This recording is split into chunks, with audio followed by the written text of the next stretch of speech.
기온이 큰 폭으로 떨어지면서 오늘 밤과 내일 새벽 전국 곳곳에 눈발이 날리겠습니다. 내일 아침 최저 기온은 서울 0도, 파주 영하 4도 등 내륙 지방을 중심으로 영하권으로 떨어지겠습니다. 초겨울 추위는 이번 주 내내 이어지다가 금요일부터 평년 기온을 되찾겠습니다. 국토부가 추락한 헬기 잔해에서 블랙박스를 수거해 항로 이탈 원인에 대한 조사에 착수했습니다. 안개 속에서 상당히 빠른 속도로 비행한 것으로 추정되고 있고 사고 직전 헬기에 탑재된 경보 시스템이 울리지 않았을 가능성도 제기되고 있습니다. 박근혜 대통령이 내일 국회를 찾아 예산안과 민생법안 처리를 촉구하는 시정연설을 합니다. 대치정국의 분수령이 될 전망인데 야당이 요구하는 국가기관 대선 개입 의혹 특검 등 정치 현안에 대한 입장을 밝힐지 여야 정치권의 시선이 쏠리고 있습니다. 국민은행의 도쿄 비자금 의혹이 이번에는 카자흐스탄으로 번지고 있습니다. 카자흐스탄의 부실은행을 인수하고 분식 회계를 한 의혹이 추가로 제기돼 금감원이 다음 달 초에 현지 실태 조사에 나서기로 했습니다. 특수용지에 약품 처리를 하면 100달러짜리 지폐가 만들어진다며 사기를 치려던 일당이 경찰에 붙잡혔습니다. 황당하기 짝이 없는 이른바 화이트머니 사기 사건을 취재했습니다. 프로야구 선수 연봉 협상이 체결되면서 4년치 연봉과 계약금으로 60억 원, 70억 원을 받는 선수가 속출하고 있습니다. 질시와 우려의 시선 속에 일시적 몸값 거품은 아닌지 FA 시장을 점검했습니다. 5달 동안 금지됐던 동해안 대게잡이가 재개됐습니다. 독도 해역에서 잡힌 최고급 박달 대게가 경매에 올라 마리당 15만 원에 팔렸습니다. 지금 몇 시? 8시 0분입니다. 와우, 친절한데? 친절한 노트3 그리고 기어. 시청자 여러분 안녕하십니까? 매서운 바람과 함께 겨울이 찾아오고 있습니다. 서울은 내일 0도로 떨어지고 내륙 지방 곳곳에서 첫눈이 내리겠습니다. 김정인 기자입니다. 매서운 겨울 북풍에 가을 단풍잎이 모조리 떨어집니다. 서울의 낮 기온은 어제보다 6도나 뚝 떨어졌습니다. 마스크와 패딩 점퍼, 털모자까지 등장했습니다. 조금 더 추워진 것 같아서 오늘 이렇게 두꺼운 겨울용 목도리를 꺼내서 입었고요. 초속 25m까지 넘나드는 태백 소백산맥 지역엔 강풍특보가 내려졌고 풍랑특보도 내일까지 전해상으로 확대됩니다. 대관령엔 오늘 새벽 첫눈이 내렸고 북한산에서도 목격됐습니다. 오늘 아침 8시 30분부터 시작해서 9시 반 정도에 빠랑눈 형태의 눈이 관측은 되었습니다. 지난달 설악산을 시작으로 강설 고도가 점점 낮아진 첫눈은 내일은 평지까지 내려올 전망입니다. 오늘 밤은 충남 서해안과 호남 지방, 내일 새벽 서울 경기와 충북, 오후엔 동해안을 제외한 전국 곳곳에 첫눈이 예보됐습니다. 미세한 기온차에 따라 빗방울로 변할 수도 있습니다. 내일 아침 서울이 0도, 철원이 영하 5도까지 떨어지고 한낮에도 전국이 10도를 밑돌겠습니다. 서울 출근길은 이번 주 내내 영하권에 머물겠습니다. 영하 35도 이하의 찬 공기를 동반한 상층 기압골이 중국 북동지방에 머물면서 우리나라 쪽으로 계속해서 찬 공기를 끌어내려 모레까지는 바람도 강해 체감 온도는 더 떨어지겠습니다. 추위는 이번 주 후반부터나 풀리겠습니다. MBC 뉴스 김정인입니다. 네, 어제 발생한 헬기 아파트 충돌 사고 원인을 밝히기 위한 블랙박스 분석 작업이 시작됐습니다. 정상 항로를 왜 벗어났는지 바로 그 점이 중점 조사 대상입니다. 유충환 기자가 전해드립니다. 사고 조사반이 구겨진 헬기의 기체에서 블랙박스를 회수해 분석에 들어갔습니다. 오늘 오전 상태 확인에 들어갔고 손상이 심각할 경우 제조사로 보내 정밀 분석을 의뢰할 방침입니다. 분석은 비행 경로, 사고 당시 고도, 속도, 조종실 대화 내용 등을 분석하며 블랙박스 조사의 핵심은 크게 두 가지. 먼저 사고 직전 한강을 따라 비행하는 헬기가 왜 정상 항로를 벗어났는지입니다. 김포공항에서 삼성동 아이파크까지 정해진 정상 비행 노선은 약 28km. 이륙 8분 만에 사고가 난 점을 감안하면 평균 시속 210km가 넘는 속도로 날아왔다는 계산입니다. 사고 헬기는 예정 시간보다 11분가량 늦게 이륙한 상태였습니다. 또 다른 핵심은 헬리콥터의 기체 결함이 있었는지입니다. 사고가 난 헬기는 최신 기종으로 고도가 낮을 때는 물론 전방에 높은 건물이 나타나면 자동으로 이러한 경보음이 울리도록 돼 있습니다. 비상을 선언하면 모든 관제기관이 청취할 수 있었지만 두 조종사 모두 아무런 비상을 외치지 않았습니다. 만약에 사전에 문제가 있었다고 생각을 하면은 그런 비상 선언을 하겠지만은 근데 이번에는 저희들이 그런 적은 없습니다. 블랙박스를 분석하는 데만 최소 6개월이 걸릴 것으로 예상되는 가운데 정부는 헬리콥터를 운행하는 모든 민간 업체들에 대해 비상 점검을 벌이기로 했습니다. MBC 뉴스 유충환입니다. 이번 사고로 숨진 두 조종사. 오랫동안 대통령 전용 헬기를 조종했던 베테랑들이었습니다. 최고 조종사들의 안타까운 죽음, 빈소엔 조문객들의 발길이 이어졌습니다. 김진희 기자입니다. 서울 아산병원에 마련된 두 조종사의 빈소. 조문객을 맡던 고 고종진 부기장 부인이 탈진해 휠체어에 실려 나오고 아들을 잃은 모친 역시 돌도 지나지 않은 손자를 안고 휠체어에 앉아 있습니다. 두 사람 모두 최고의 능력을 인정받던 조종사였습니다. 공사 26기인 57살 고 박인규 기장은 35년간 헬기만 6,000시간 이상 운항했고 이 가운데 10년 넘게 대통령 전용 헬기를 조종했습니다. 아주 우수한 재원입니다. 대통령 경험까지 모을 정도가 됐으니까 우수한 재원이겠죠. 올해 36살인 고 고종진 부기장 역시 공사 출신으로 군 생활 13년 중 절반 이상을 대통령 헬기 조종사로 활약했습니다. 생각 많은 분이고 성실히 하시는 분이었다고. 올해 2월 LG로 이직한 고 부기장은 3살 난 딸과 생후 10달 된 아들을 두고 변을 당해 안타까움을 더했습니다. LG전자는 유족과 협의해 장례를 4일장으로 치르고 고인들이 마지막까지 회사를 위해 헌신한 만큼 보상 과정에서 최선을 다하겠다고 밝혔습니다. MBC 뉴스 김진희입니다. 초고층 아파트 단지에 헬기가 부딪힌 사상 초유의 사고. 그나마 다행으로 아파트 주민들은 다치지 않았는데 사고 규모에 비해서 인명피해가 적었던 이유. 이준범 기자가 취재했습니다. 400여 세대가 사는 초고층 아파트에 헬기가 날아와 부딪힌 사고. 한강 쪽에서 날아온 헬기는 삼성동 아이파크 아파트 102동 벽을 그대로 들이받고 70m 아래 화단으로 떨어져 산산조각 났습니다. 충돌로 인해 건물 외벽이 박살날 정도로 충격이 컸지만 주민들은 다치지 않았습니다. 추가 인명 피해가 없었던 건 우선 헬기 본체가 아닌 프로펠러 부분만 충돌했기 때문입니다. 만약 연료가 실린 3,000kg 헬기 본체가 아파트와 바로 부딪혔다면 폭발로 이어져 더 큰 피해가 날 뻔했습니다. 미국 무역센터처럼 만약 폭발 사고가 났다 그러면 이건 다른 문제죠. 근데 다행히 이번에는 폭발 사고가 아니고.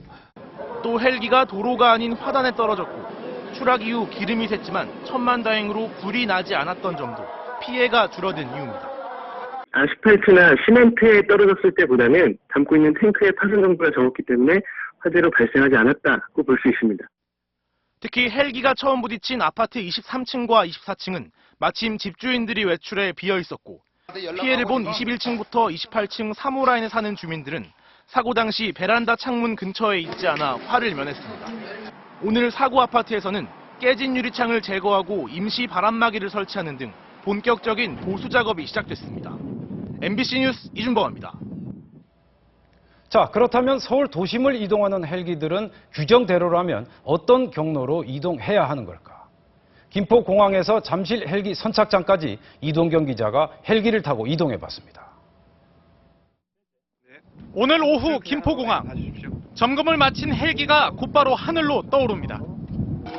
김포 그라운드 킬마. 고도를 서서히 높이던 헬기가 8.7km 떨어진 한강 상공에 도착하자 공군 관제소의 현재 위치와 목적지를 알립니다. 잠실 하늘부. 조종사가 눈으로 경로를 확인하는 시계 비행은 한강을 따라 이동해야 합니다.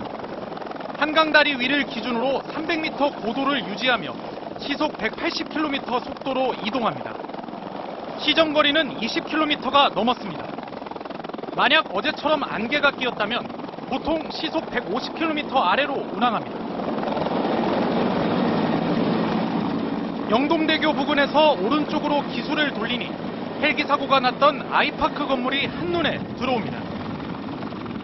아이파크가 있는 쪽으로 진입하려면 가장 높은 건물 꼭대기로부터 역시 300m 이상 고도를 유지해야 합니다.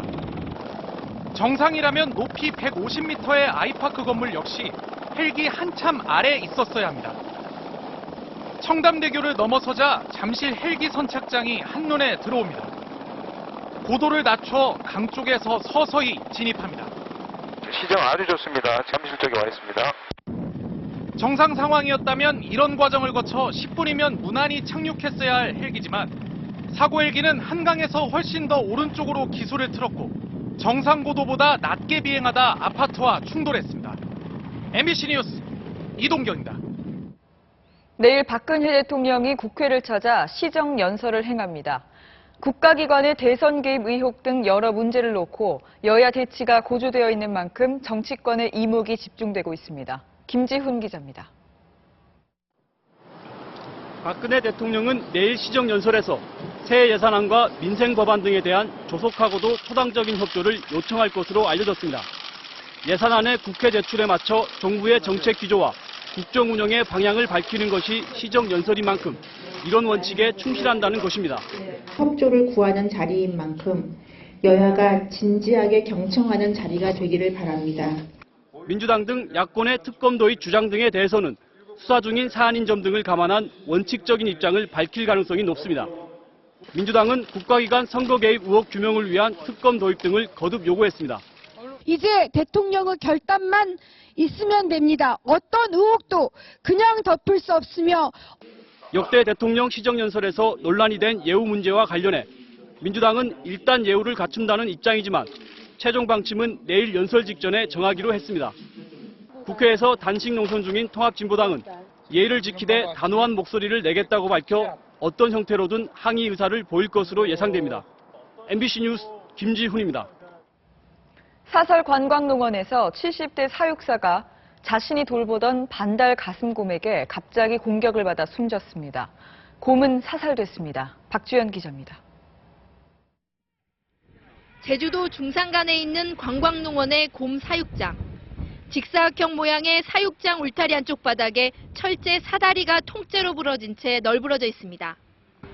먹이를 주던 사육사 79살 임모 씨가 우리 안에서 갑자기 곰의 공격을 받았습니다. 3년 동안 키워온 곰을 돌보러 평소처럼 사다리를 타고 내려간 임 씨는 갑자기 돌변한 반달가슴곰 2마리의 공격을 받아 결국 숨졌습니다.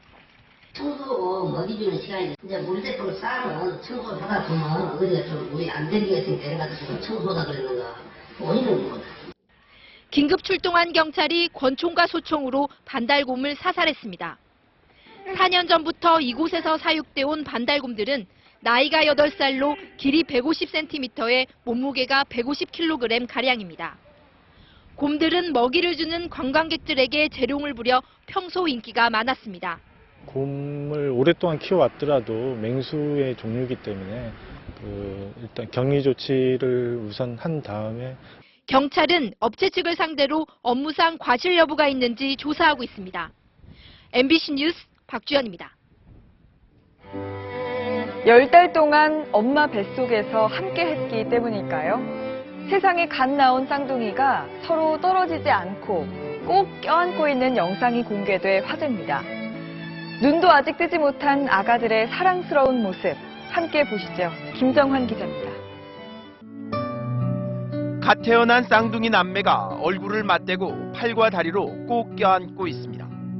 태어난 직후 목욕하는 15분 동안 서로를 보호하려는 듯 단 한 번도 떨어지지 않았습니다. 프랑스의 한 병원에서 신생아를 목욕시키는 방법을 알리기 위해 찍은 동영상이 공개되자 인터넷 조회수가 580만 회를 넘기며 화제를 모으고 있습니다. 지난 5월에는 스페인에서 막 태어난 쌍둥이가 악수를 한 채 떨어지지 않아 감동을 자아내기도 했습니다. 지난 1995년 미국 매사추세츠에서 태어난 쌍둥이 자매는 다른 한쪽의 생명을 살리기도 했습니다. 한 명이 미숙아로 태어나 위기에 처하자 인큐베이터에 다른 건강한 아이를 함께 넣어주었고 이후 미숙아의 건강이 회복돼 17년이 지난 현재 쌍둥이는 건강하게 자라고 있습니다. And putting her in the same incubator as her sister, a procedure that at the time had never been done before in the U.S. 10달 동안 엄마 뱃속에서 함께한 쌍둥이의 애틋한 우애는 보는 이들에게 감동을 안겨주고 있습니다. MBC 뉴스 김정환입니다. 네, 북한이 김정일 전 국방위원장의 실물과 똑같은 컬러 석고상을 공개했습니다. 석고상에 색깔을 입혔다는 게 특이한데 북한의 젊은 층에 어필하려는 우상화 전략이란 분석입니다. 김세진 기자입니다. 최근 완공된 북한의 워터파크인 평양 문수 물놀이장. 수영장으로 들어가면 김정일 국방위원장의 컬러 석고상이 서 있습니다. 금시라도 우리들을 맞아주시는 듯 환하게 웃으시는 오보이 장군님의 소년색 석골 입상이 정중히 인사를 드리고 지금까지 김일성, 김정일 동상과 석고상은 수만 개나 만들어졌지만 컬러 석고상은 처음입니다. 특히 이번 컬러 석고상은 밀랍 인형 수준의 채색과 정교함이 두드러지는데 김씨 일가의 동상과 석고상은 북한 내 최고 미술가들이 모인 만수대 창작사에서 전담 제작하고 있습니다. 과거 흑백으로 제작되던 노동신문도 컬러 사진을 싣고 있고 도시미화법을 만들어 평양 시내 잔디밭과 공원 만들기에 열을 올리고 있습니다. 김정은 체제가 젊고 진취적인 이미지라는 것을 보여주면서 북한 경제가 그다지 나쁘지 않다는 것을 내외에 과시하려는 행보로 보입니다. 정부는 지난해 김정은이 김씨 일가 우상화 작업에 북한 주민의 4개월치 식량 구입 비용에 해당하는 3억 3천만 달러를 사용한 것으로 보고 있습니다. MBC 뉴스 김세진입니다.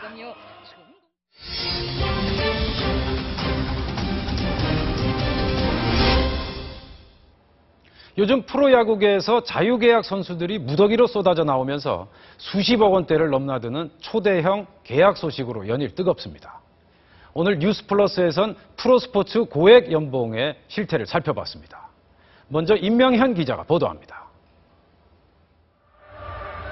4년간 총액 75억 원, FA 역대 최고액을 갈아치운 롯데의 강민호. 역시 4년 60억 원으로 투수 가운데 최고액을 기록한 삼성 장원삼.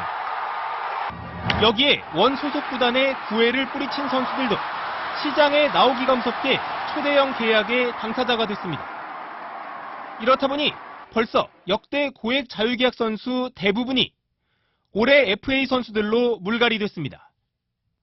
하지만 이 선수들의 올 시즌 성적이 대부분 예년보다 하락세였고 FA 역사를 볼 때 대형 계약 이후 기대에 못 미쳤던 선수들도 상당수여서 구단들은 지갑을 열면서도 못내 찜찜해하는 모습입니다. 그게 분명히 있다고 생각을 해요. 선수 자체 연봉이나 이런 거 비교할 때는 한국이 높은 금액이기 때문에.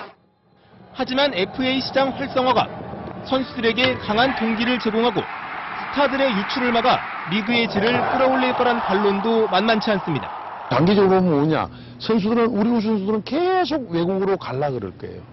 그건 아니거든요. 그러면 결국 우리의 자생력을 키워야 된다. 또 최근 과열 양상은 신생구단 창단 등에 따른 일시적 수급 불균형 때문으로 머저나 다시 진정기에 접어들 거란 전망도 나오고 있습니다. 그렇다면 외국 사례는 어떨까? 시장 규모에 비례해 국내보다는 더 많은 돈을 받습니다. 그중에는 구단 수입에 도움을 줘 제 몫을 하는 경우도 있지만 그렇지 않은 선수들도 많습니다. 고액 연봉의 빛과 그림자를 들여다봤습니다. 류현진의 올해 연봉은 35억 원. 처음엔 지나치게 높다는 평가도 있었지만 올해 14승을 거두자 달라졌습니다. 류현진 등판 경기에는 LA 지역 교민과 유학생 등 3천여 명이 꾸준히 입장했고 유니폼 판매량도 빅리그 아시아 선수 가운데 1위를 차지했습니다.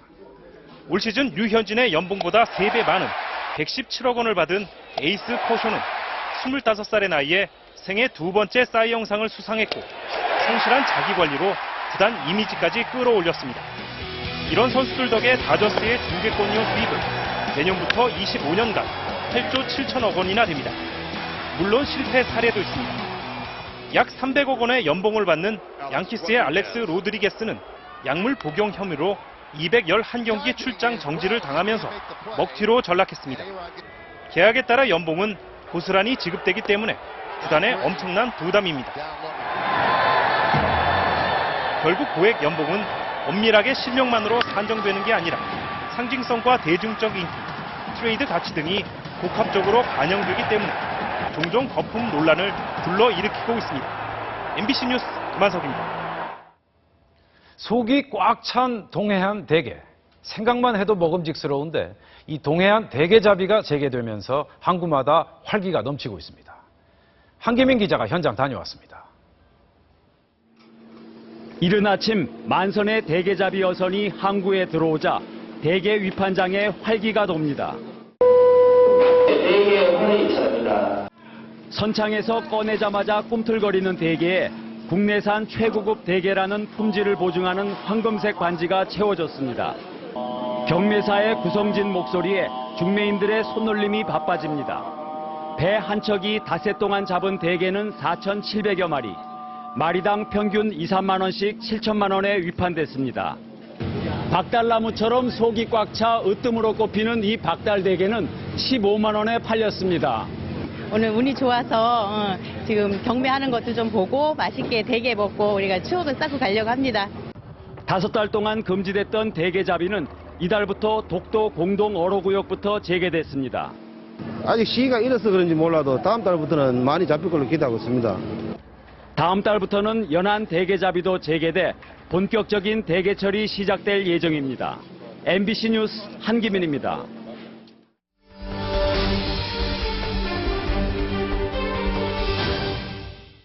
서원이나 향교 같은 문화재에서 치러지는 전통 혼례식. 이색적이라 해서 요즘 상당히 각광을 받고 있는데 이들 중 상당수가 문화재를 불법으로 사용하는 경우가 많다고 합니다. 박철현 기자입니다.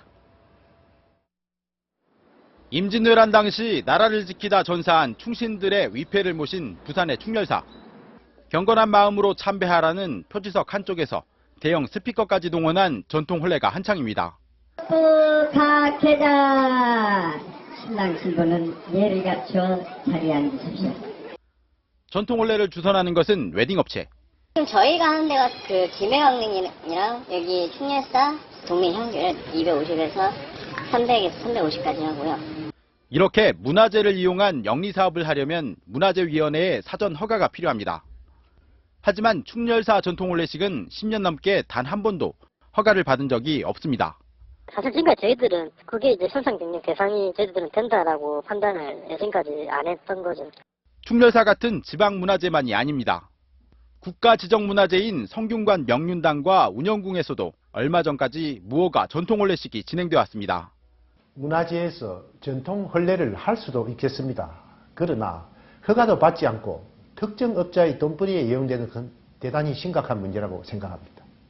웨딩업체들이 이렇게 허가 없이 전통 혼례식장으로 이용한 문화재는 전국에 13군데. 그러나 문화재청은 최근까지 이 사실을 몰랐다고 말합니다. MBC 뉴스 박철현입니다. $100로 변하는 특수 용지가 있다며 투자금을 챙기려던 외국인 사기단이 경찰에 붙잡혔습니다.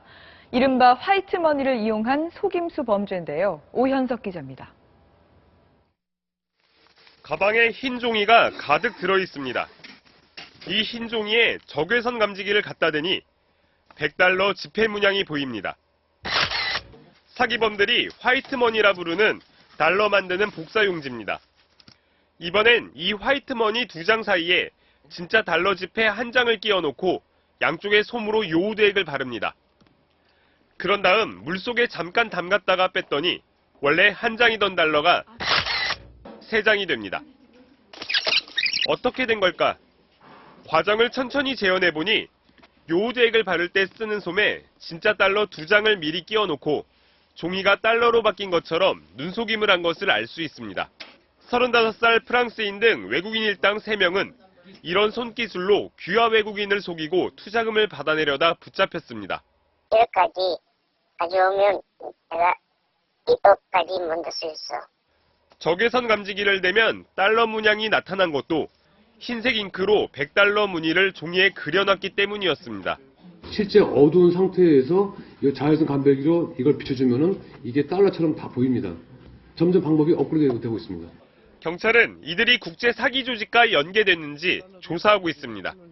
MBC 뉴스 오현석입니다.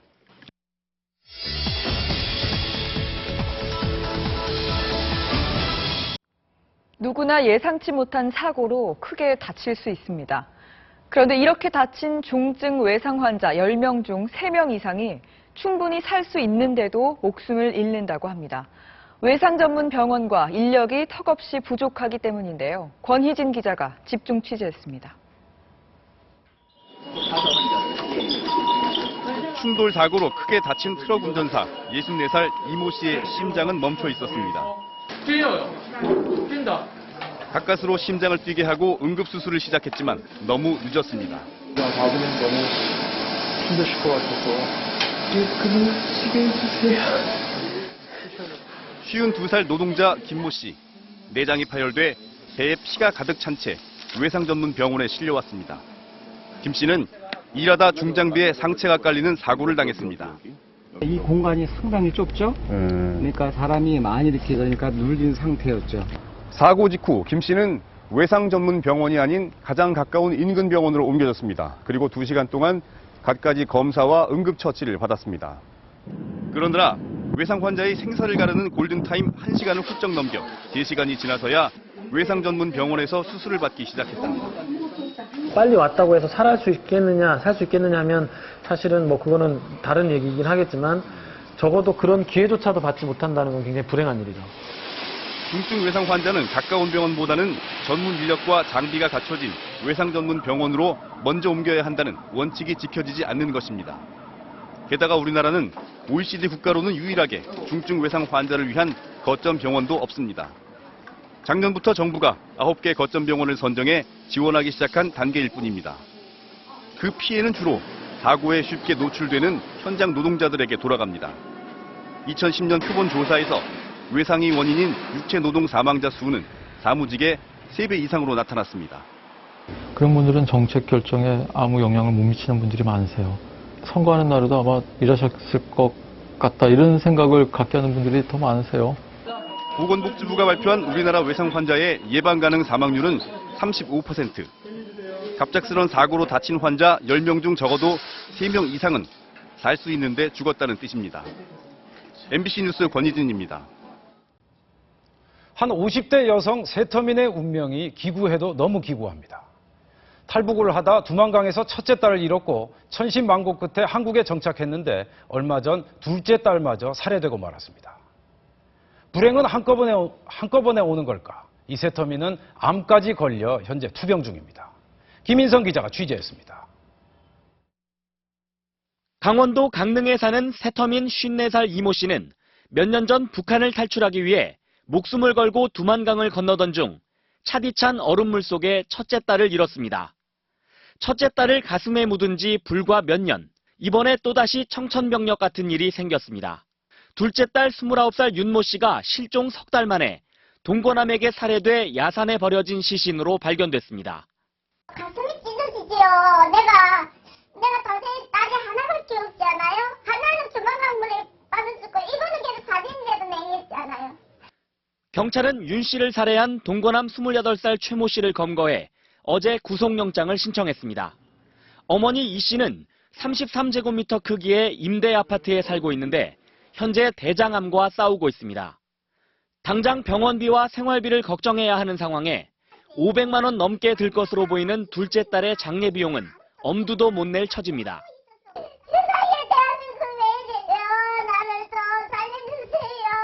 마지막 삶의 터전이라 여기며 찾아온 자유의 땅에서 하나 남은 딸은 목숨을 잃었고 어머니는 그 딸의 사진을 품에 안고 눈물을 쏟아내고 있습니다. MBC 뉴스 김인성입니다. 미국의 대학 수학 능력 시험 SAT 문제를 유출한 학원 원장과 강사 등이 무더기로 재판에 넘겨졌습니다. 기출 문제들은 최대 30만 원씩에 거래됐습니다. 김세희 기자입니다. 서울 강남의 한 어학원입니다. SAT, 즉 미국 대학 수학능력시험 전문 학원인데 추수감사절을 앞두고 미국에서 유학 중인 고등학생들조차 강의를 들으려고 몰려옵니다.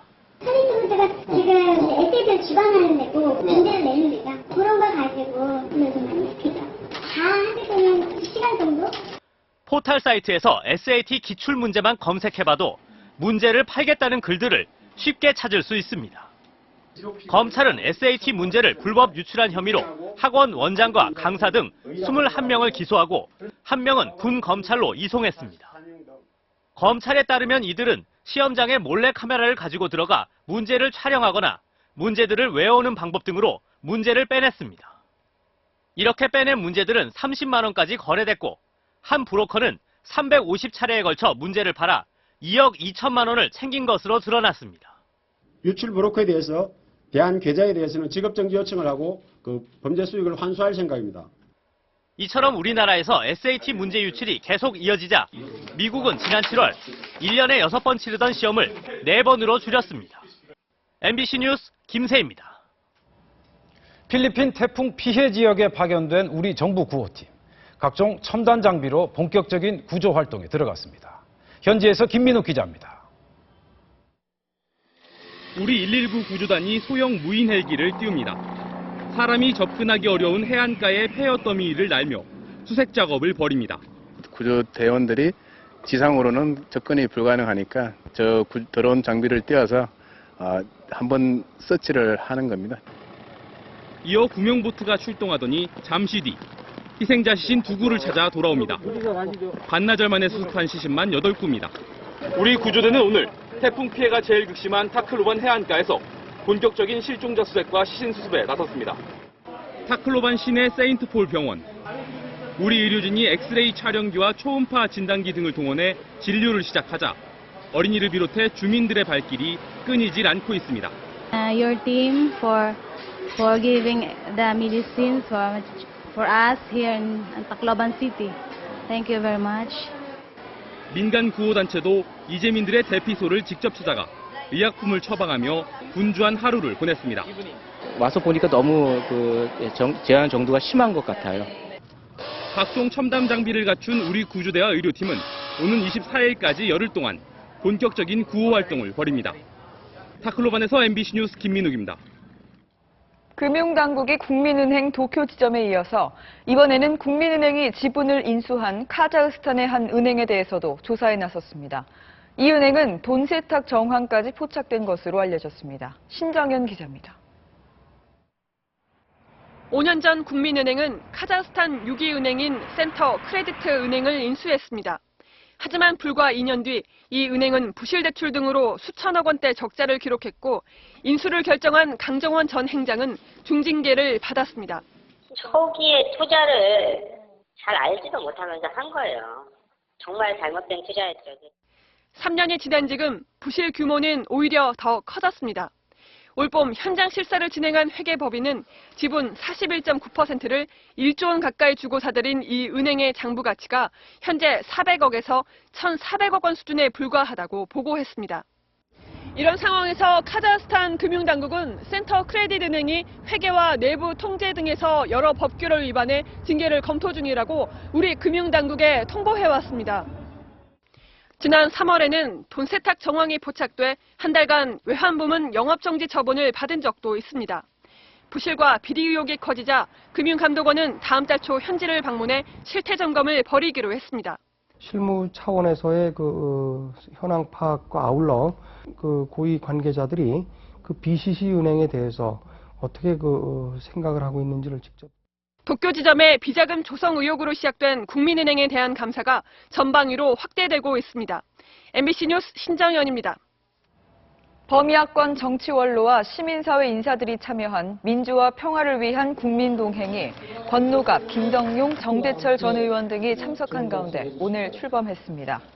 국민동행이 신야권연대 출범에 영향을 미칠 것이라는 분석 속에 새누리당은 국민동행이 정치권과 정부에 대한 합리적인 조정자 역할보다 특정 목적에 야합을 하는 것은 아닌지 걱정이라며 특정 정파의 이익에 휘둘리지 않기를 바란다고 말했습니다. 강제징용자에 대한 일본 기업의 배상 판결이 한일 간의 쟁점으로 부상한 가운데 1950년대 한국 정부가 작성한 것으로 보이는 강제징용자의 명부가 대거 발견돼 파장이 예상됩니다. 이 명부에는 징용 피해자들의 생존 당시 우리 정부가 가장 초기에 파악한 강제동원 실태가 담겨 있으며 안전행정부 산하 국가기록원은 이번 주 중 분석 결과를 발표할 예정입니다. 1가구 1주택자가 올해 안에 6억 원 이하 주택을 구입할 경우 향후 5년간 양도소득세를 감면받는 대상자들의 신고 기한이 내년 3월 말까지로 연장됩니다. 정부는 매매 계약 후 60일 이내 감면 대상 확인을 받아야 한다는 사실을 몰라 확인 신청을 하지 못했다는 사례가 빈바람에 따라 이같이 기간을 연장했다고 밝혔습니다.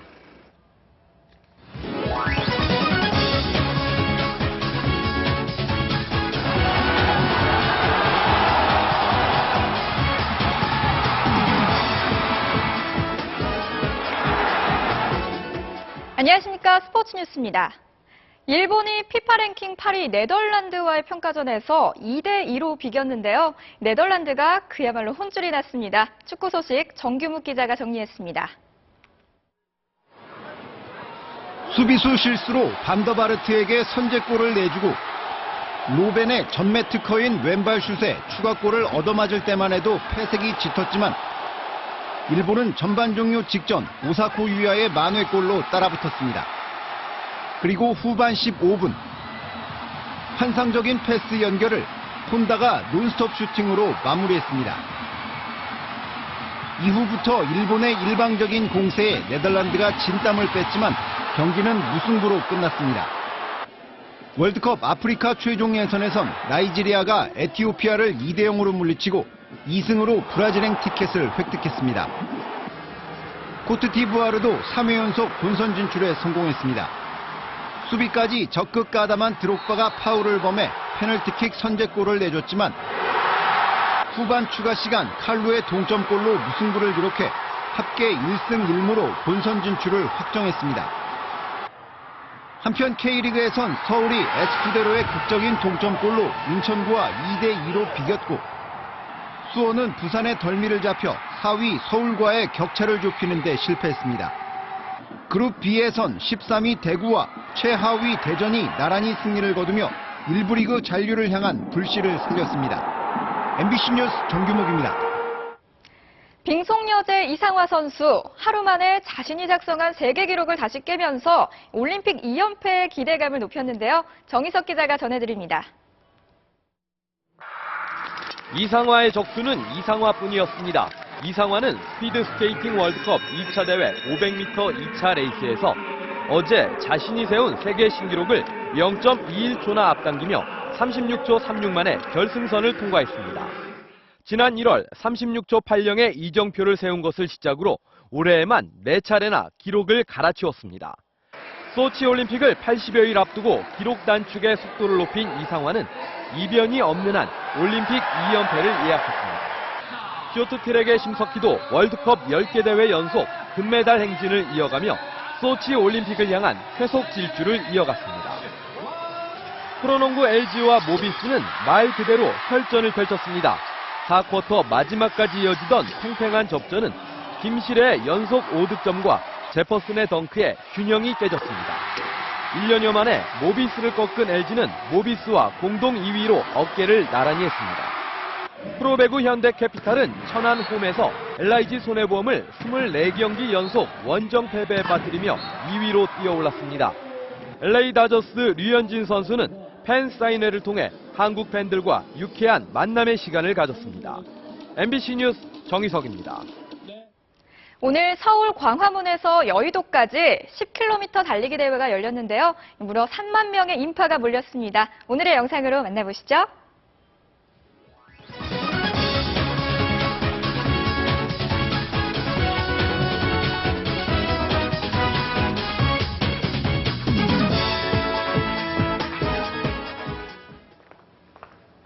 칼바람이 불면서 다시 겨울 추위가 시작됐습니다. 이번 추위 꽤 오래 갈 것으로 보여서 대비 단단히 하셔야겠는데요.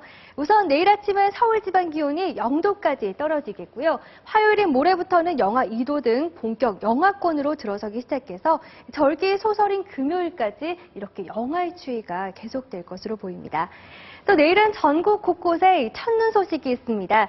충남 서해안과 전북 동부 내륙은 1에서 3cm, 경기 서해안과 충남, 전라도, 경남 서부지방도 1cm 미만 눈이 조금 내려 쌓이는 곳이 있겠습니다. 또 서울 등 그 밖의 지방에서도 한때 산발적으로 눈이 날리는 곳이 있겠습니다. 지금 북쪽에서 우리나라 쪽으로 찬 공기가 강하게 밀려오고 있습니다. 상대적으로 따뜻한 바다와 부딪히면서 내일은 서해상에서 눈구름이 발달해 우리나라로 밀려오겠습니다. 따라서 내일 서쪽 지방을 중심으로 눈이 오는 곳이 많겠고요. 오늘보다 더 춥습니다. 내일 아침 서울 0도, 대전 1도, 광주 3도 등 오늘보다 3도에서 8도가량 크게 떨어지겠고요. 한낮에도 5도 안팎에 머무는 곳이 많겠습니다. 찬바람 때문에 체감온도는 더욱 낮겠습니다. 물결은 모든 바다에서 최고 5m까지 매우 거세게 일겠습니다. 일단 나온 예보로는요, 이번 추위 금요일 낮부터나 서서히 풀릴 것으로 기상청은 전망하고 있습니다. 날씨였습니다. 네, 다음 주부터 주말 뉴스데스크는 도인태, 강다솜 두 앵커가 진행합니다. 여러분 고맙습니다.